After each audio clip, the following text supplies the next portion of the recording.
Yeah. Just my take on things. My answer to number 2. Diary discovery. Identifying, challenging your beliefs. Reframing your mind, negative thoughts release. Those cognitive distortions. Welcome, everybody, to the next and exciting installment of Peplau's Ghost. So happy that you're joining us back here, and I am thrilled to welcome our new guest here, Dr. Mary Moeller. Been working with Mary for a long time, and she is such an exciting person. I'm looking forward to kind of hearing her perspectives on using psychotherapy within the role. So let me do kind of a quick introduction. I don't know if it's quick. Mary's got quite an extensive bio here, and she's done a lot of things. She's been a lot of places. So let me do my best to kind of introduce Dr. Mary Moeller here. Also should back up, I am joined by Dr. Melissa Chapman. So thank you, Melissa, again for joining us. And yeah, this is great. So Dr. Mary Moeller is, I believe, a retired associate professor from Pacific Lutheran University. She basically started that program. I believe I read that she was the director of both the undergrad as well as a coordinator for the PMHNP DNP program. And I believe that she did start the PMHNP DNP program and is the director, or had been the director, of the Northwest Central for Integrated Health. At Pacific Lutheran, she was the Nurse of the Year in 2018, which is really cool. I was reading her bio too. She did something that's mentioned. She works on triple integration, which I've never heard that term before, but basically triple integration is an idea where she mixes mental illness, substance use disorder, and physical health, which is really cool. I've not seen that kind of perspective. She does have an extensive bio. Like I said, she's been the producer, director of a video series by the name of Understanding and Communicating With. I didn't see where can you find that, Mary? Or is that on Netflix? Yeah, I think if you do a Google, it'll still pop up under my consulting company called Nurse Seminars, and people can always just write me individually. Awesome. Thank you, Mary. So that's Understanding and Communicating With, a video series that she published and produced. She's written 45 articles and book chapters. That's probably an underestimate, and it's probably updated at this point. She's written at least 2 books. Again, she may have written more since I got that bio. She's made over 900 presentations. I couldn't believe that number. That's amazing. And you've done a presentation in every state in the United States, it says, and then obviously the international stuff, the Europe, Asia. Man, you've been around the world just doing this stuff. So very impressive. I was reading too that you were past president of the Association of Advanced Practice Psych Nurses and received their Nursing Excellent Awards as well. You were also the associate professor, coordinator of the PMHNP program at Yale, but came back home to the West Coast. And I saw that you just started a new job working at MDM Psychiatric Associates. And I shouldn't forget for sure, you are a fellow in the American Academy of Nursing. So a huge honor. I would say that's probably the top 10% of all nurses out there. So very prestigious thing. One of the interesting things that I saw too is that you studied at Nebraska. That's where you got your initial nursing degree and everything. And obviously from the University of Iowa that I am, you're kind of from my neck of the woods. So that's great. So thank you again, Mary, for joining. Oh, and you're also an expert witness at Seek and other places too. So that's kind of a part of your background too. So hopefully we can get into some and not all of this kind of stuff in our conversation here. I know I kind of have some questions we always kind of go to, but I always like to ask kind of a little bit of a curveball question to start off with. Mary, do you remember the first time that you and I met? Was it an APNA, Dan? Yes. Yeah. So I think weren't you involved with Kate and I when we were doing a task force on psychotherapy? And I think we did a pre-conference, right? Yes. Yeah. So yeah. I need to give you an updated bio because I retired as a full professor from PLU. I managed that. I was going to say you should have been easily a full professor. I don't know how you didn't get that. So I retired from there 2 years ago, and still real active doing my clinical practice and writing. And I've actually done 1,100 talks and published about 70 different things. So yeah, and the APNA Nurse of the Year was really exciting for me, and being president of the APNA, those were some real career highlights. But I think my most treasured highlight was being selected the NAMI, National Alliance on Mental Illness, Professional of the Year. And that was in the late 90s. I had done a lot of work with NAMI. So that was really a huge honor from them. So That's amazing. Yeah. uh, Inspiring. And, that's one of those things too. And as I was reading and kind of doing some internet stalking for you, I kept kind of going upon that people have been just inspired by your work. And it's just, you've definitely been a leader. So again, thank you for joining our podcast today. So the first question, and as you can, kind of one of the things on your bio too, is that you still maintain your certification as a psych mental health clinical nurse specialist. So I'd like to ask you just to kind of think back, when did you first get interested in doing psychotherapy? well, I was thinking about it, and way back as a staff nurse, before I ever got into psychiatry, one of my undergrad, which was at Mount Marty University in Yankton, South Dakota, had been trained by Peplau.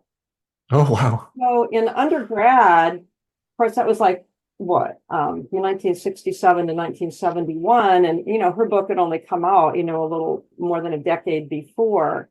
But Miss Callahan, that was her name, Miss Callahan. Makes me think she had a cowboy hat. Oh my God. Oh, no. She drilled the nurse-patient relationship into us as undergrads at Mount Marty. And she drilled into us way back then. Do you remember the old tried and true Joyce Samhammer Hayes therapeutic communication techniques? And one of the most important ones that was the focus when I was in undergrad was placing events in time and sequence. She said, a good nurse will always get the patient's timeline, because what you see is never what's really going on. Oh. And that was in undergrad. And that was just in like a med surg course. Okay. Awesome. And so it was an expectation at Mount Marty that we would always do very thorough timelines with our patients. And then we would end up needing to present that information to the physicians. And then when I graduated and became a staff nurse, that was just part and parcel of what I did. And I remember specifically working on a med surg unit that focused on urology. There was a patient that was having problems. And so I just went into the mode and found out all this stuff that wasn't on the chart, right? So presented it to the urologist, and he went, well, this changes everything. And I said, yes, it does. How did you know to do that? I said, the nuns taught me. Wonderful. So that's just been part of my nursing matrix, okay, that is in my fiber. And so, then I was staff nurse and then taught for a while. And then I was teaching med surg nursing and neuro, and got recruited to cover the overload of students in psych, which I did not want to do because I had a very bad experience in psych as an undergrad. And maybe on another podcast, I can tell you my story. But yeah, we'll have you back. Anyway, so I needed to get a master's degree, right? So I was working on a master's in med surg. And after this psych, I got placed in psych. I didn't want to do it. My psych was in undergrad was at the South Dakota State Hospital, and it was just barbaric. 100 patients in a ward, one nurse, but anyway, so I went out to this 250-bed county hospital outside of Omaha.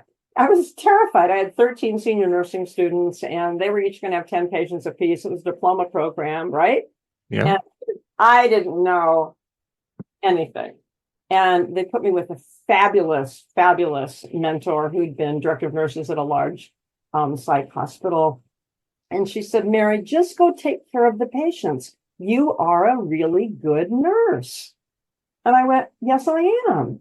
Good. So, and all we had was little Travel Bees, Joyce Travel Bees, little tiny textbook at the time, right? 1978. And so you walk into this facility, and the starting dose for everyone was 2,000 milligrams of fluorescein. Okay. Oh my God. Everybody started at. And so I just saw these patients, and they were the most neurologically impaired group of people you've ever seen, because that was my training was neuro. I did neuro for like 7 years. And then I thought to myself, I'm not afraid of these patients. What's going on? And then I thought, and I was praying about it, and it was like, oh, this is just hallucinations, delusions, mood swings, talking weird and acting strange. This must be where people go when they leave the neuro unit. Ah, The same symptoms that I saw in neuro, except on neuro, they got one-to-one care. And, it was, an emergency when someone had those symptoms. And in psych, I was just blown away. They got another 1,000 of Thorazine and thrown into seclusion. And so I was just appalled. And so I thought, I need to change my major to psych nursing. So I came home and told my husband. He said, what do you do that for? I said, I don't know. I think I'm just supposed to. And so that launched me into my master's at the University of Nebraska Medical Center College of Nursing. And Liz Patino was the director of the program. She had been director of nurses at Cook County Psychiatric Hospital. And yeah. Wow. And she was ex-military. And That fits. She was a clinician and a master therapist. And it was all about the relationship and getting to know the patient. And these medications are important, but until that brain is stabilized, you're not going to be able to move forward, into the therapeutic aspect of the relationship. I mean, you can build trust, et cetera, but not to really start delving into things. And she was also big on the timeline, right? And methods in which we extract that painful information from patients. So it was sort of a procedural thing for me. And then, of course, as a clinical specialist, we had a lot of therapy. We had one-to-one therapy, we had group therapy, we had family therapy that we all had to do. And my group therapy experience was on a substance abuse, a woman's substance abuse recovery group. And the leader was brilliant. And, you have to jump in and eventually had to lead that group. And the trauma that unfolded in these people's lives when we did the timeline, right? Just kind of tell me a little bit about your life and what's been happening. And so then I got my master's, but this trauma thing kind of scared me because we didn't yet really have the neurobiology of trauma. And that was in the mid 80s. And then, to become a clinical specialist, you couldn't certify until 5 years after you graduated. And we had to have 1,000 supervised clinical hours by a psychiatrist who would sign off on that. Then we're eligible to take the exam. So I got my master's in 82 and didn't get certified until 87. I did it as soon as I could.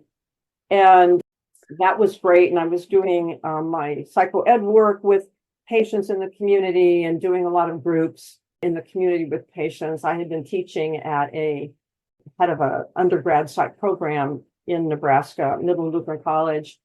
And then I launched out this communication video series and based on a talk called Understanding and Communicating with the Person Who's Hallucinating. And that was a very psychodynamic approach to understanding hallucinations, again, from one of Peplau's students. Yeah, exactly. And so it just sort of morphed, right? Morphed from psychoeducation and family work in the community. And then we moved to Washington, and I thought patients were saying, I need you to be my doctor. And it was never happening with Nebraska. Okay, not with the Nebraska Nurse Practice Act. And then I learned about the Nurse Practice Act in Washington State, where I could be autonomous and prescribe and everything with my CNS. So I moved here in 92. It was 32 years ago. And I didn't know the difference between a CPT code and a manhole cover, right? I didn't know. And I learned quickly and learned about the psychotherapy codes and the, E&M codes. And I actually got the first contract in Washington State to do E&M codes for people with schizophrenia. But in that journey, patients started coming to our groups because they heard voices.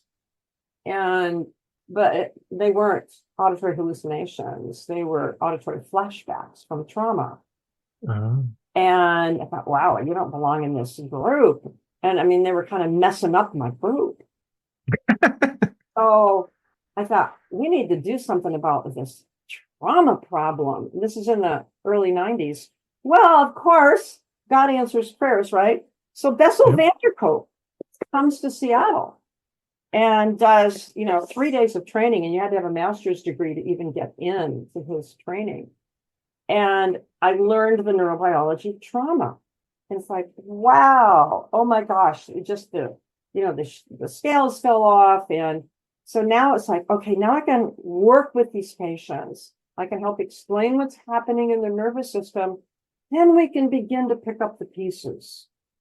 So I went to lots of different trainings on trauma recovery, trauma therapies, and always had an hour for patients. Okay. And would, tend to the med renewal, what you have to do. And then, we would work through the therapy issues and see where, they got stuck in their timeline. And since then, I've learned life integration therapy, which is really fascinating way to deal with the timeline. And of course, CBT and true CBT, Beck manualized CBT, which is so helpful when you do that cognitive conceptualization diagram.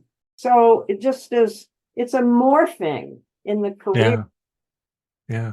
I think that leads to the next question with Melissa. I would love to hear about a session that really taught you something. And I would guess from what you've shared so far, we could do many, many podcasts on many sessions, but whatever comes to mind, just a session that taught you something would be cool to go a little deeper into. Sure. It was a patient dissociated right in front of me. I mean, just dissociated. And she got up and she started beating her head against the doorway. And I was able to connect with her and get her to focus. And this is even before Bessel van der Kolk started talking about the importance of movement and not having people just sit.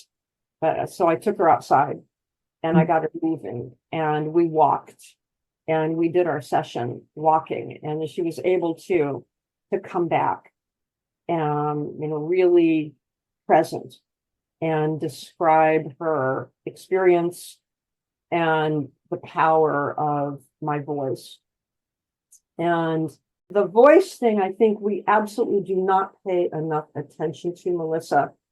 This is making me think of another patient. When I was in grad school for my master's, I was at Nebraska Psychiatric Institute, which is a very premier institute at the time. And there was a woman with catatonic schizophrenia. I mean, catatonic, her depression was so bad, she was catatonic. They had to put her in a rocking chair and put the rocking chair in the back of a pickup truck and bring her to the hospital because she couldn't move. She was immobile. And they took the rocking chair and her and brought her into the hospital. And I got assigned to her as my case. And so I was... And you were a grad student at the time. A grad student, right. Okay. I mean, she was dying. We had to put an NG tube down her. We had to give her IVs. I mean, she was shutting down. So finally we got an emergency order for ECT. So I've been seeing her and talking with her every day, doing my one-to-one with this person that's completely a stone. And so that went on for maybe about 10 days before we got the order for the ECT. And so I was with her with the ECT, and first session was quasi, she tolerated it, but it's on the third session. And I'm talking with her. She opened her eyes and she goes, "Oh, you're that visiting nurse who's been coming to see me every day." Oh, what? Wow. And it just blew me away. Oh. Did you like almost faint? I mean, that's amazing. Yeah, right. It was just so. When I went back to class and said, "You're not going to believe what happened." Right. No problem. I got my write-up this week. No worries. Liz, in her wisdom, and she smoked a lot of cigarettes, she goes, "Well, I've been telling you about the power of the voice. She was just ex-military, but and so that obviously resonated with me, and so the importance of modulating our voice and having prosody. And so for patients that are dissociated, when nothing is connected, the voice will connect. Just that auditory stimuli through, the auditory nerve. And so those two patients really stand out. And just having people look at me and go, nobody's ever taken the time to ask me these things before. Mm-hmm. This is making me think. And I go, this is good, because whatever you think about, I want you to jot notes down this week for when you come back. And so it's so those two sessions really stick in my mind. Wonderful. Yeah. Thanks, Mary. We've got about 10 minutes. So I just would, I think like Melissa said, I would love to hear more about that and just kind of keep having stories. Too, Dan. Yeah, I know. We need a part 2, right? Yeah, that's always it. My next question, I think, is going to be in your wheelhouse as well. But how do you see nursing being a leader in doing and kind of in the world of psychotherapy? How do you see nursing fitting in, and like I said, being kind of a leader for people? Well, do we have 3.5 hours for me to answer that question? No, I'm just going to give you 2 minutes. So go. No, I'm just kidding. 3 minutes. Okay. Just kidding.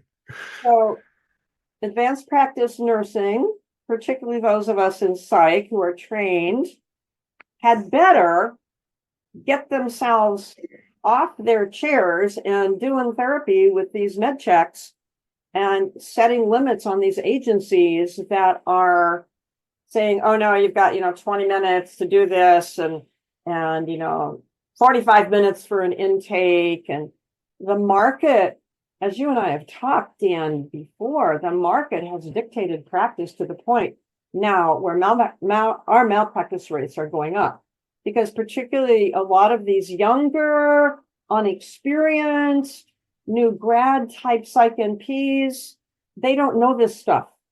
And they set landmines for themselves. And I do a lot of expert witness work. And it is tragic, because I always used to do defense. I'm going to do defense of the nurse. And I'm doing much more plaintiff work now, because we need to hold our profession to task. So the integration of psychotherapy is part of what a nurse does way back at the bedside level, right? It's not just a checklist charting of, mental status exam and, do you have any NMS, or are you shaken and twitching? It is what's happening in your life. Is this medication helping you understand things in a new way? Are you able to think about things in a different way? So I just updated the chapter in Kate Wheeler's psychotherapy book coming out on bringing back, reuniting psychopharmacology and psychotherapy. It's something that I feel so strongly about. I don't even hardly know how to frame the answer, Dan, but I think you're obviously, you're right. We've had these conversations before, so I'm glad we're having it now, just to kind of be recorded for posterity. I think it's one of those things. It's, nursing is holistic. We should look at the person. Yes, biologically, medications save lives, but if you don't know a person, you don't get to know them as a person. And again, no other science, no other profession, in my opinion, values that as much, I think. And so that's always what I found nursing to be so important and so valuable in kind of that role. I've also, like you said too, and I love how you said kind of minefields that sometimes these new practitioners kind of put themselves in. I talk to people a lot. They get into these jobs and they're seeing like 25, 30 patients a day. And it's, it's inevitable, that they're going to make some mistakes. They're going to get callous. They're just going to get burned out. And if you include some psychotherapy, I think you get to know people, you get to see more successes, and things just kind of turn out better that way. So, yeah.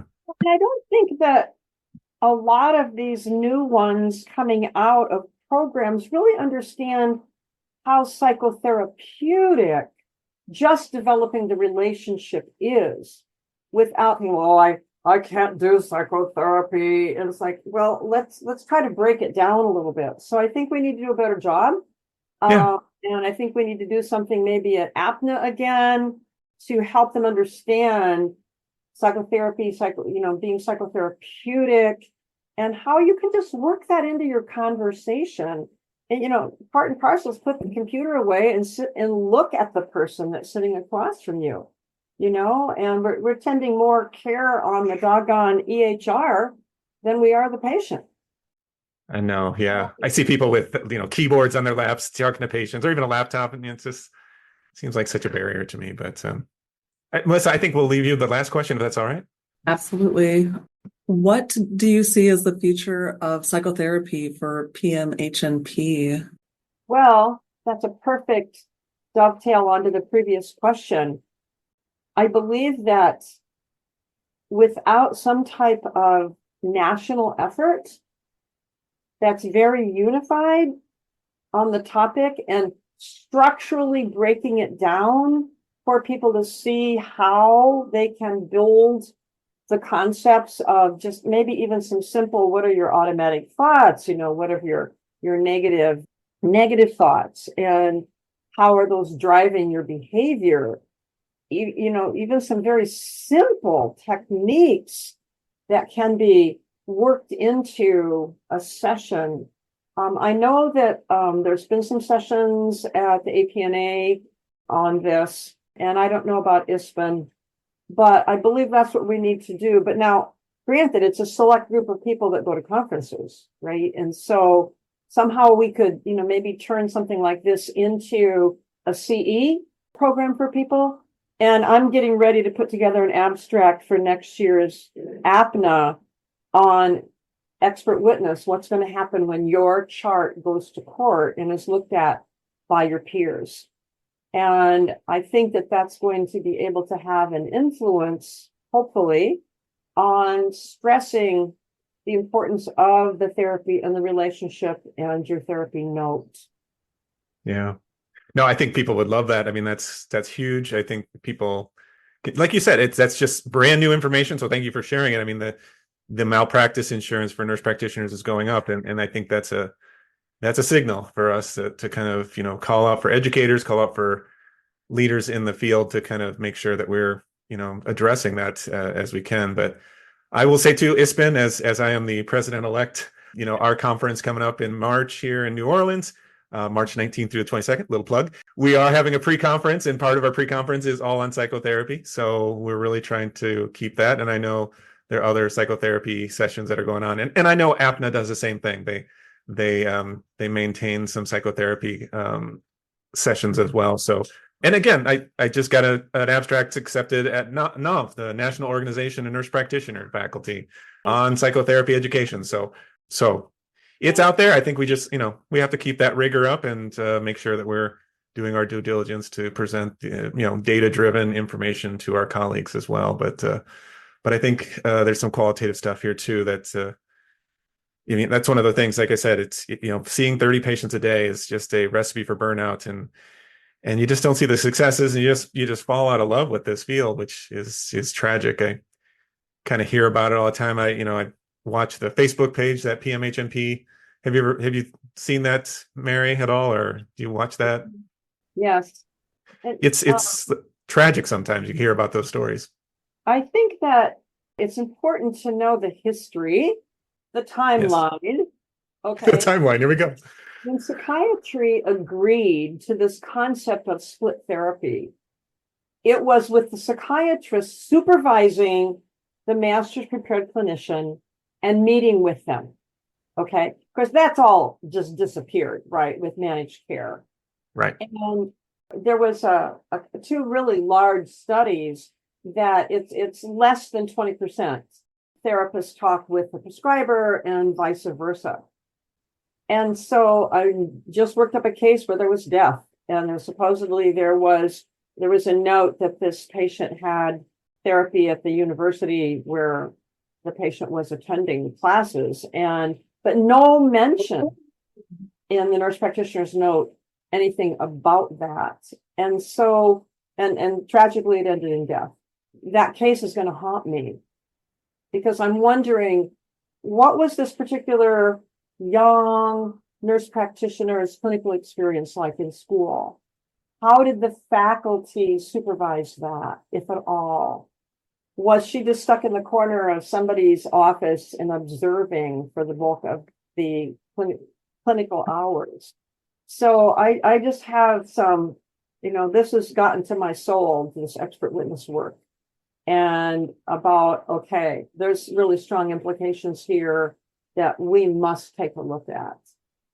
So Well, I like that idea too. It's looking at upstream a little bit too. Yes, the clinician is the target, unfortunately, for the legal system, but what system produced that type of clinician, I think, is the better question and the better thing for us to look at as a nursing profession. So yes. Yeah. Because it's setting up for liability. And I think how, nothing happens unless it hits the purse strings, right? It's got to hit the bottom line. It does. Agencies are getting sued, and because they're forcing people to do, like you said, 25 to 30 patients a day. And these clinicians are missing very important aspects of patient care, and it'll hit them in the bottom line. And yeah, it's probably, unfortunately, what's going to be a game changer. Leaving those landmines for yourself. Yeah, thank you. All right, Mary, that's our time. Thank you so much. Sharing your insights. I've gotten the goosebumps a couple of times, so thank you very much. This has been a great experience. I appreciate you sharing your time with us.